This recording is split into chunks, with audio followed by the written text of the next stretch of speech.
Hey guys, so here in the next bit of this lecture I'm going to talk about a decision-making framework. I'm going to show you a way how people can decide whether to take action to avoid climate change or to adapt to climate change. Any policy decision needs to be based on rational evidence. We can't decide just based on our gut feeling.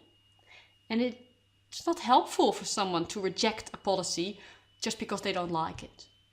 Just because you think climate scientists are leftish fads. So policymakers need some rational decision-making framework to help them decide. And in a rational decision, policymakers should weigh up the benefits of taking actions against the cost. And it's only worthwhile to continue with a policy if the benefits are greater than the cost. And we call that a benefit-cost analysis. So in a benefit-cost analysis, we systematically assess all the benefits of an action and compare them with a systematic analysis of all the costs. In the case of mitigation and adaptation, benefits are measured as the reduced risk of climate change impacts. And the reduced impacts that climate change might have on our human communities, on our economic businesses, and on ecosystems. The costs of climate change actions are the direct cost of implementing the policy, like building higher dikes or building solar farms. But also the opportunity cost.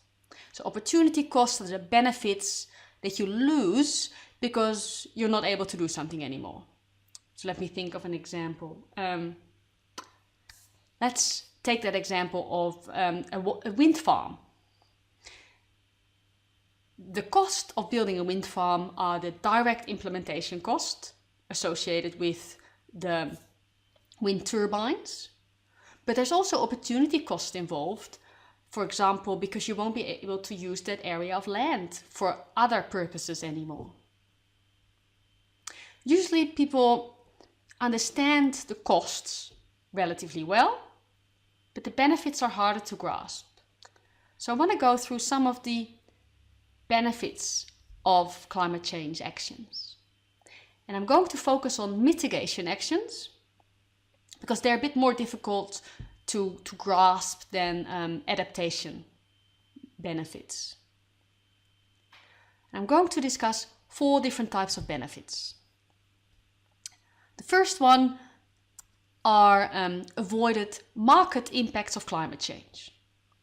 So that they are the direct impacts of climate change that can be directly measured. For example, we may avoid a reduction in agricultural production or avoid impacts on infrastructure, like buildings or roads that are damaged, or reduced costs of having to find new water supply. There are impacts that have a direct effect on productivity. And usually they're measured in terms of GDP or production or consumption.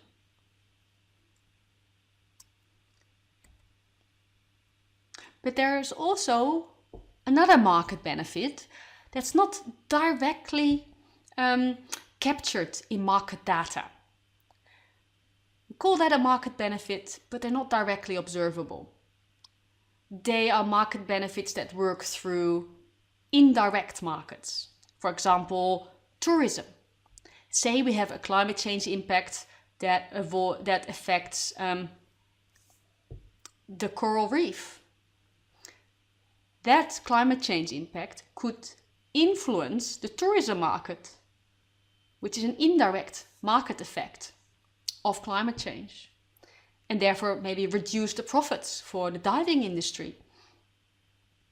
We have to take those sort of indirect market effects into account as well.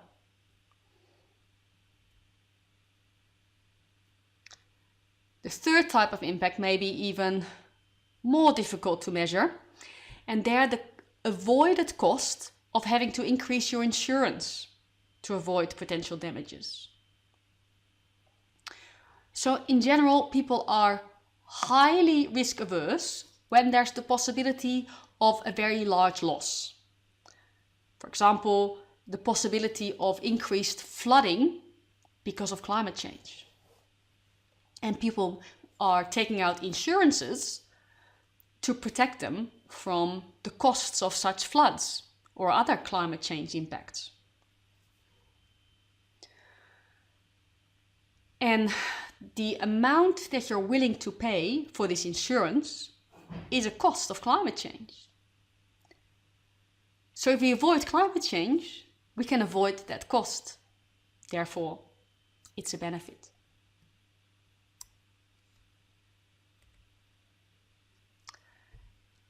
Finally, potentially the most difficult of all benefits to estimate are non-market benefits. And this is actually my expertise in my research. Measuring the benefits that, for example, the environment has to human well-being. And non-market benefits cover a range of things. There are things like environmental amenity that we as humans enjoy. They give us value. But also health, green areas in cities. They're non-market benefits that affect our well-being. But even values that you associate with certain patterns of social and economic life may be a non-market benefits.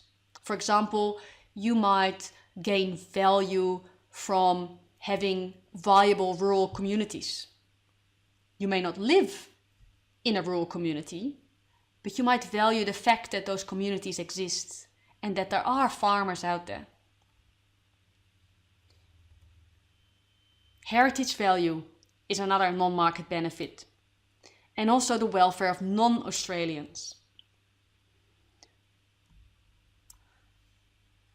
I won't go into these non-market benefits too much, but because it's my expertise, I'll show you a little bit more information. So indulge me.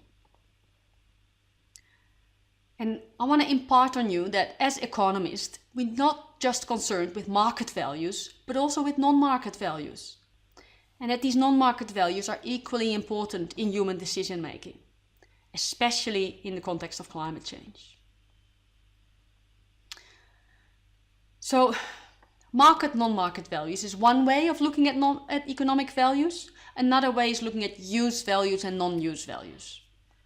Use values are derived from directly or indirectly using an environmental resource, such as visiting a national park or going fishing. These are benefits from agriculture, forestry, fisheries, and they can usually be derived by either looking at actual production or at indirect markets like recreational benefits. Now there's also such a thing as non-use values. They're values, welfare that we derive from an environmental resource without directly using it. So music is a non-use value. But other things include existence value. That is the benefit that we derive from knowing that something exists. Knowing that a panda exists. Knowing that the Sumatran tiger still exists. Gives a lot of people value. Other values are vicarious values. That's indirect consumption.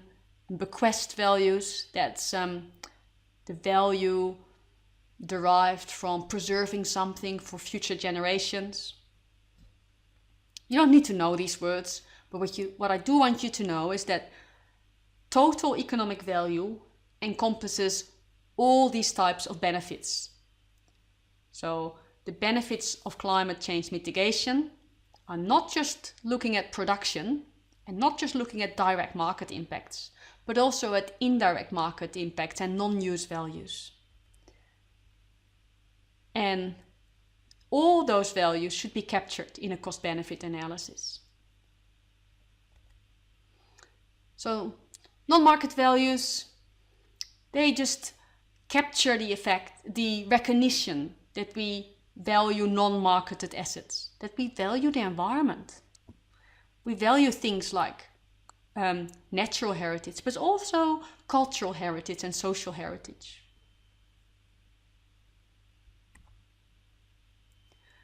Now, to finish up with this section, I just want to show you two different ways that we could potentially estimate non-market benefits. What we do is, and again, this is what I specialize in, is we can use non-market valuation studies. There are things like travel cost studies, property valuation, choice experiments, and for example, a travel cost study. Travel cost studies are surveys that we do to estimate the value of recreation. What you do is you go to a recreational site, you often survey people to get an idea of all the costs that they incur to visit that site, and we take that as a proxy of the value of the recreational site. How much people are paying to visit a recreational site reflects their willingness to pay, and there's the value, how much money people are willing to give up for that site.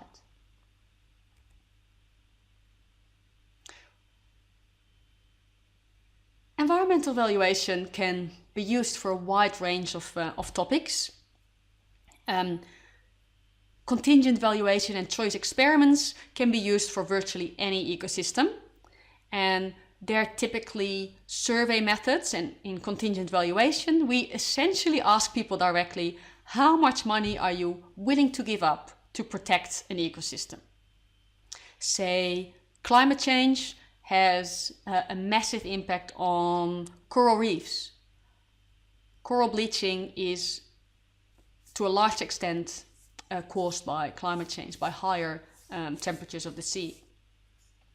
So we could ask people, how much are you willing to pay to protect the coral reef from global warming? And that willingness to pay attaches the value that people attach to that change. The value, the benefit that they derive from preventing climate change.